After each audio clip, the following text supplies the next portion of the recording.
$27 trillion bill could end up shutting down the government. It is a remote possibility. Republican Congressman Chris Lee from New York is live with us from Capitol Hill. Congressman, look, I am saying very deliberately that this is a remote possibility, that the Omnibus spending bill is voted down, the government runs out of money on Saturday, and the government shuts down on Sunday. It is a remote possibility, is it not? I think it's remote, but we would hope that we'd get more common sense going on here in Washington. Unfortunately, it's a week before Christmas. My Democratic colleagues unfortunately like to play Santa Claus to the tune of about $8 billion in new earmarks. And one thing we should have learned was from the November election, and that the American people are tired of it. I know you were re-elected just 6 weeks ago. You're a Republican from New York, but you're aware of the anger that this has generated, all these earmarks, 6,700 earmarks. You're aware of this in upstate New York, and the fact that Congress now has a mere 13% approval rating in the latest poll.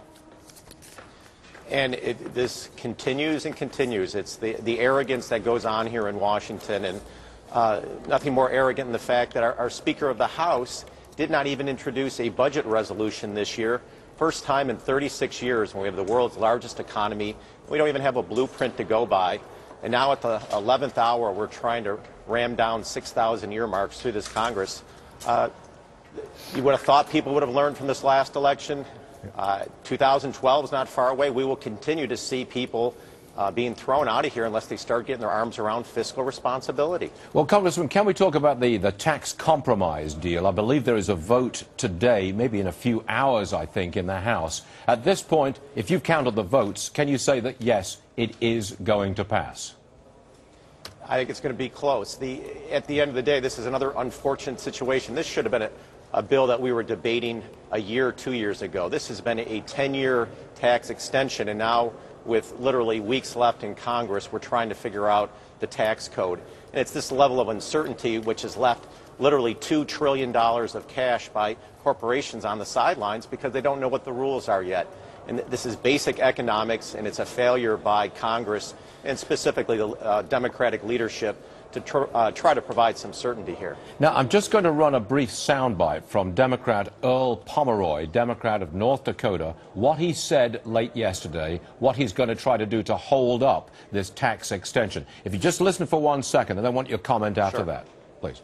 In the event my amendment would be added to the package, the Senate would have a decision to make, and that would be, do they let the tax increases go up in the first of the year for all Americans because they can no longer live with making the estate tax go away for 99.8% of the estates in this country, or do they want to hold out for the wealthiest few and basically hold everyone else hostage? Now, that's Earl Pomeroy, Democrat, North Dakota. He lost his race in November. He's out. This is his last few days. He wants to put in an amendment which would tax the rich more when they pass away. What's your opinion on that? What's your opinion on this amendment, and can it hold things up? It is wrong. He was voted out of the public voted this past November, and those who are out should be deferring to those, the new members coming into this Congress. And I think it's a dangerous game that he's playing. And I, for one, don't believe those who have already paid taxes once should have to be, with regards to death, have to pay taxes again. So I think it's wrong. The American public is tired of all of this last-minute gamemanship that's going on. And frankly, we've got to get this economy back on track. Yes, sir. Republican Congressman Chris Lee, Republican New York.